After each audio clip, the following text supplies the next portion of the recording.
एक बार एक शादीशुदा जोड़ा निखिल और सुजाता खरीदारी के लिए बाजार आए। दोनों ने मिलकर जरूरी सामान खरीदा।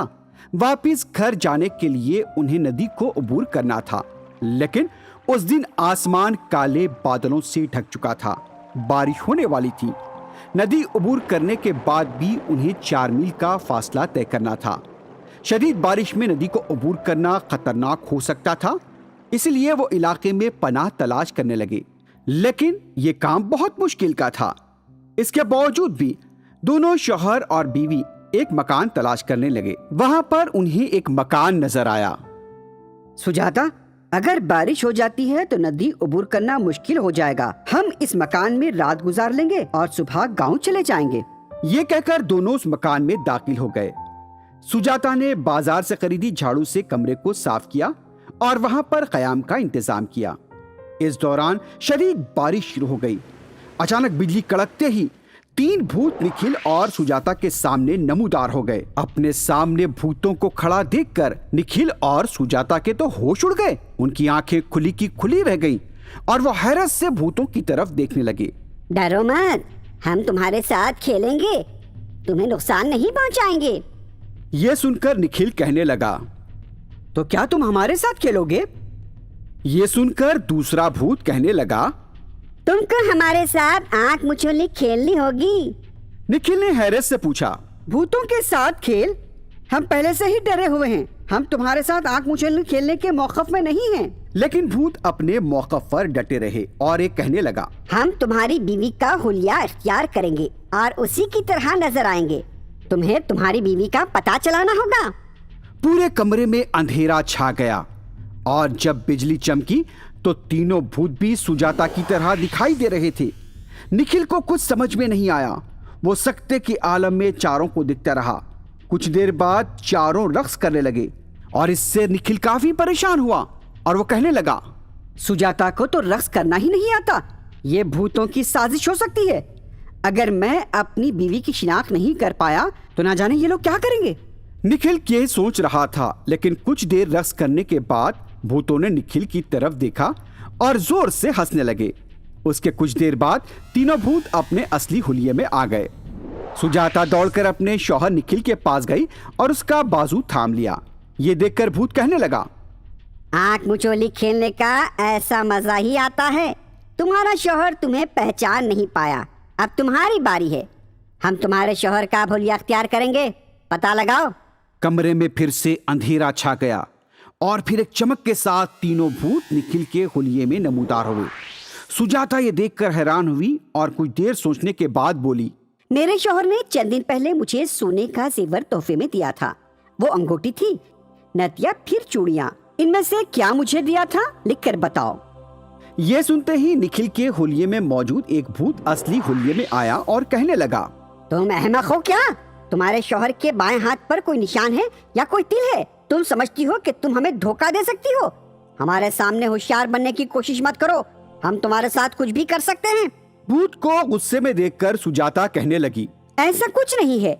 चाहो तो पहले अपने हाथों को देख लो, उनके हाथों पर ऐसा कोई निशान या अलामत नहीं है। ये सुनने के बाद भूत ने बाकी लोगों से जेवर का नाम हाथ पर लिखने को कहा। पहले वाले निखिल ने लिखा नत, दूसरे ने भी बाएं हाथ पर नत लिखा और तीसरे ने भी लिखा नत। सुजाता ये सब कुछ गौर से देख रही थी। उसने फौरी अपने शौहर और असली निखिल को पहचान लिया। मेरे शौहर कुछ भी लिखने से पहले कई दायरे बनाते हैं।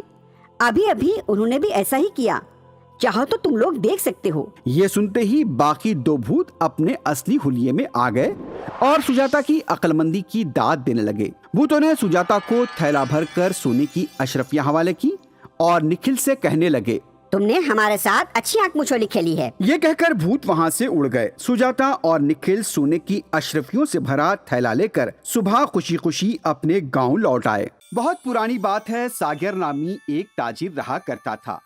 वो अपने कारोबार के बाद बहुत फासला तय करके अपने घर लौट रहा था। उसने देखा कि 4 अफराद एक छोटे से लड़के को डरा धमका रहे थे। ये देखकर उसने कहा, क्या हो रहा है ये सब कुछ? छोड़ दो छोटे लड़के को। सागर ने बहुत ही गुस्से वाले अंदाज में उन अफराद से कहा, उसके ताकतवर जिस्म को देखकर वो चारों शरपसंद वहां से भाग गए। सागर उस कमसीन लड़के के पास गया और जो के सहमावा था प्यार से कहने लगा, बेटा, आप कौन हो? वो 4 लोग आपको क्यों डरा रहे थे? क्या बात है? यह सुनकर कमसीन लड़के ने सागर से कहा, चाचा जान, मैं एक यतीम लड़का हूँ, मुझे अपने वालिदैन का तक पता नहीं, लेकिन वो 4 लोग मुझे धमकाकर मुझसे भीख मंगवाते हैं। वो लोग मुझ पर बहुत जुल्म करते हैं, हमेशा मुझे धमका करते हैं, मुझे मारते भी हैं। सागर के पास बहुत कुछ था, लेकिन वो औलाद से महरूम था, इसलिए वो इस कमसीन लड़के को अपने साथ घर ले आया और अपनी अहलिया से कहने लगा, इस बच्चे को हम गोद ले लेते हैं। बच्चे का नाम साहिल रखा गया। इधर साहिल घर आया तो दूसरी तरफ सागर की अहलिया हामिला हो गई और फिर उसने भी एक खूबसूरत बच्चे को जन्म दिया। उस बच्चे का नाम सौरभ रखा गया। साहिल और सौरभ दोनों भाइयों की तरह खेलने लगे। सब कुछ ठीक चल रहा था। अचानक गांव पर एक खतरा मंडराने लगा। गांव के करीब रहने वाले जंगल में एक शैतान पहुंच गया। वो शैतान इतना खतरनाक था कि छोटे बच्चों से लेकर बड़ों को भी मारकर खा लिया करता था। उसकी दहशत सिर्फ यही गांव में नहीं, बल्कि आसपास के गांव में भी फैल चुकी थी। गांव के हर शहरी के अंदर खौफ का माहौल था। हर कोई खौफजदा था। शैतान का डर उनके आसाब पर सवार था। इस दौरान गांव के कुछ बहादुर नौजवान उस शैतान का मुकाबला करने के लिए निकले। शैतान, तुम जो कर रहे हो वो ठीक नहीं है। मासूम लोगों को बेरहमी से मत मारो और जंगल से निकलकर गांव में मत आओ। हम रोज एक बकरा तुम्हें पेश करेंगे। इसके अलावा तुम्हें दूसरी खाने की अशिया भी हम पहुंचाएंगे, लेकिन मासूम लोगों को मत मारो। जो तुम कह रहे हो वो तो ठीक है, लेकिन मुझे बकरा नहीं, इंसान चाहिए। इंसान का गोश्त खाने में ही मजा आता है। शैतान ने ये कहा, लेकिन गांव के नौजवानों के पास उसका कोई जवाब नहीं था। उन्होंने बात तो कर दी और सोचते हुए गांव की तरफ वापस चल पड़े। उस दिन के बाद से हर दिन गांव से एक आदमी बहुत सारी खाने पीने की अशिया के साथ जंगल की तरफ भेजा जाता। उस दिन से वो शैतान जंगल में बैठकर उसे जो कुछ भेजा जा रहा था वो खाने लगा। कुछ दिन के बाद शैतान की ग़िज़ा भेजने का नंबर सागर का आया। बाबा, आप मत जाइए, आपने एक दिन मेरी जान बचाई थी। मैं इसके लिए आपका एहसानमंद हूँ। अब मुझे एहसान चुकाने का वक्त आ गया है। मैं आपकी जान बचाऊंगा। मुझे शैतान के पास जाने की इजाजत दीजिए। ये कहकर साहिल बैल बंडी लेकर शैतान का लुक़मा बनने के लिए निकल पड़ा। लेकिन उधर सौरभ भी अपने वालिदैन को बिना कुछ बताए अपने भाई साहिल के पीछे जंगल पहुंच गया। जब साहिल ने शैतान को देखा तो उससे वह चट्टान की तरह नजर आया। साहिल को देखकर शैतान ने कहा, ए कमसिन लड़के, मेरा निवाला बनने से डर कर तुम क्या बंडी से नीचे नहीं उतरोगे? नीचे उतर कर नहीं आओगे? जब शैतान साहिल को दबोचकर उसे मारने का सोच रहा था, उसी वक्त सौरभ भी दरख्त के पीछे छुपा हुआ था। फौरन वो शैतान के सामने आकर खड़ा हो गया। शैतान साहब, मेरे भाई साहिल को छोड़ दीजिए। आप मुझे अपना निवाला बना लीजिए। मैं हाजिर हूँ। सौरभ को यहाँ देखकर साहिल हैरान व परेशान हो गया। शैतान साहब, मैं आपका निवाला बनने के लिए पहले आया था। आप मुझे खा लीजिए, लेकिन मेरे भाई को छोड़ दीजिए, उसे जाने दीजिए। साहिल और उसके भाई सौरभ की मोहब्बत को देखकर शैतान ने कहा, बहुत खूब, दोनों भाई एक दूसरे के लिए जान देने को तैयार है। बहुत अच्छी बात है। अच्छा ये बताओ, तुम दोनों आखिर हो कौन? क्यों ऐसा कर रहे हो? शैतान के इस तरह के पूछने पर छोटे भाई सौरभ ने कहा, शैतान साहब, इनका नाम साहिल है। मेरे वालिदैन ने इन्हें गोद लिया। जब से ये हमारे घर आए, हमारे लिए खुशकिस्मत साबित हुए। हमारे घर के बड़े चश्मो चिराग को छोड़कर आप मुझे अपना निवाला बना लीजिए।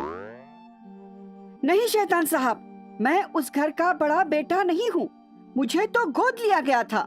मेरी जान मेरे वालिदैन ने बचाई थी और मैं उसका एहसानमंद हूँ, और आज मैं उसका एहसान चुकाना चाहता हूँ। और अब वक्त आ गया है कि मैं खुद को आपकी ग़िज़ा के लिए पेश करूँ। आप मेहरबानी करके मुझे खा लीजिए और मेरे भाई को जाने दीजिए। ये बात साहिल ने शैतान से कही। दोनों भाइयों की मोहब्बत देखकर शैतान की आंखों से आंसू रवा हो गए। बच्चों, तुम दोनों एक दूसरे के लिए अपनी जान देने को तैयार हो। तुम जैसे बच्चों वाले वालिदैन बहुत खुशकिस्मत हैं। आज तुम दोनों ने मेरी आंखें खोल दी। आज के बाद मैं किसी को नहीं सताऊंगा। तुम जाओ अपने घर और अपने वालिदैन के साथ हमेशा खुश रहो। शैतान ने दोनों बच्चों को उनके घर रवाना कर दिया। शैतान का रवैया बदल जाने के बाद पूरे गांव वाले बेखौफ होकर हमेशा के लिए सुकून से रहने लगे। Please watch and subscribe to our channel and don't forget to tap the bell icon. Thank you.